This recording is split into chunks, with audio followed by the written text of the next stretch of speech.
BSY ಅಭಿಮಾನೋತ್ಸವಕ್ಕೆ ಸಜ್ಜಾಗ್ತಾ ಇದೆ ಕೋಟೆನಾಡು. ಚಿತ್ರದುರ್ಗದಲ್ಲಿ ಸೇರಲಿದೆ ಕಮಲ ನಾಯಕರ ದಂಡು. ಎಲ್ಲ ಬಿಜೆಪಿಯ ನಾಯಕರು ಅಲ್ಲಿರ್ತಾರೆ. ಅವತ್ತು ಕಾರ್ಯಕ್ರಮದ ಸ್ಥಳಕ್ಕೆ ಬೆಂಗಳೂರು ಶಾಸಕರ ಟೀಮ್ ಭೇಟಿ ಕೊಟ್ಟಿದೆ. ಇವತ್ತು ಕಾರ್ಯಕ್ರಮಕ್ಕೆ ಬರುವವರಿಗೆ ಊಟದ ಕೌಂಟರ್ ರೆಡಿ ಆಗ್ತಾ ಇದೆ. ಬೆಂಗಳೂರು ಶಾಸಕರ ಹೆಗಲಿಗೆ ಊಟದ ವ್ಯವಸ್ಥೆ ಜವಾಬ್ದಾರಿ.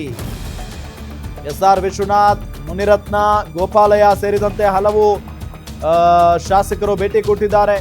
ಅಭಿಮಾನೋತ್ಸವಕ್ಕೆ ಬರುವ 10 ಲಕ್ಷ ಜನರಿಗೆ ಊಟದ ವ್ಯವಸ್ಥೆ. ಯಡಿಯೂರಪ್ಪ ಅವರ ಸಾಧನೆ ಕೊಟ್ಟ ಮಾತಿನಂತೆ ನಡೆದಿದ್ದಾರೆ. ಯಡಿಯೂರಪ್ಪನವರು ನಂಬಿದವರ ಕೈ ಬಿಡೋದಿಲ್ಲ. ಇದೊಂದು ಹಬ್ಬದ ವಾತಾವರಣ ಅಂತ ಬಿಜೆಪಿ ನಾಯಕರು ಹೇಳಿಕೆಯನ್ನ ಕೊಟ್ಟಿದ್ದಾರೆ.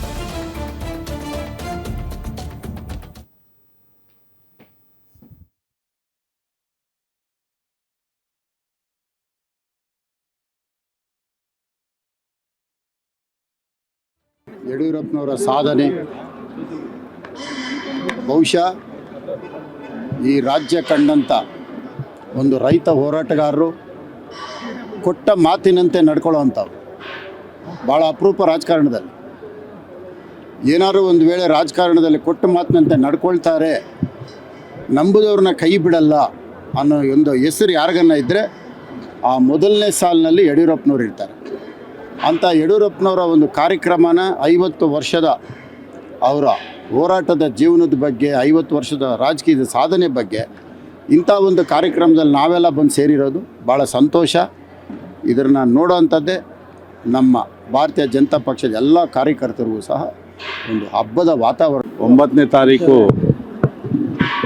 ಸನ್ಮಾನ್ಯ BS ಯಡಿಯೂರಪ್ಪನವರ ರಾಜಕಾರಣದ ಪ್ರವೇಶ ಮಾಡಿದಂಥ 50ನೇ ವರ್ಷದ ಕಾರ್ಯಕ್ರಮವನ್ನು ವಿಜೃಂಭಣೆಯಿಂದ ಮಾಡಬೇಕು ಅಂತೇಳಿ ಈಗಾಗಲೇ ಸಾಕಷ್ಟು ಸಭೆಗಳು ಕೂಡ ಆಗಿದೆ. ಒಬ್ಬೊಬ್ಬರಿಗೆ ಒಂದೊಂದು ಜವಾಬ್ದಾರಿಯನ್ನು ಕೊಟ್ಟಿರ್ತಕ್ಕಂಥ ಸಂದರ್ಭದಲ್ಲಿ ನಮ್ಮ ಬೆಂಗಳೂರಿನ ಶಾಸಕರಿಗೆ ಮತ್ತು ಪ್ರಮುಖರಿಗೆ ಊಟದ ವ್ಯವಸ್ಥೆಯನ್ನು ಮಾಡಬೇಕು ಅಂತಕ್ಕಂಥ ಜವಾಬ್ದಾರಿಯನ್ನು, ಭಾಳ ದೊಡ್ಡ ಜವಾಬ್ದಾರಿಯನ್ನು ನಮಗೆ ಕೊಟ್ಟಿದ್ದಾರೆ. ಈಗಾಗಲೇ ನಾವು 3 ಸಭೆಗಳನ್ನು ಬೆಂಗಳೂರಲ್ಲೇ ಮಾಡಿ ಅಡುಗೆಯವರನ್ನೆಲ್ಲ ಕೂಡ ಕರೆಸಿ ಈಗಾಗಲೇ ಪೂರ್ವಭಾವಿಯನ್ನು ಸಭೆಯನ್ನು ಮಾಡಿ ಇವತ್ತು ಸ್ಥಳ ಪರಿಶೀಲನೆಗೆ ಬಂದಿದ್ದೀವಿ ನಾವು. ಯಾಕಂದ್ರೆ ಈಗಾಗಲೇ ದಣಿವರಿದ ನಾಯಕನಿಗೆ ಅಭಿನಂದನೆ ಸಲ್ಲಿಸಬೇಕು ಅಂತ ಭರ್ಪೂರ ತಯಾರಿ ನಡೀತಾ ಇದೆ.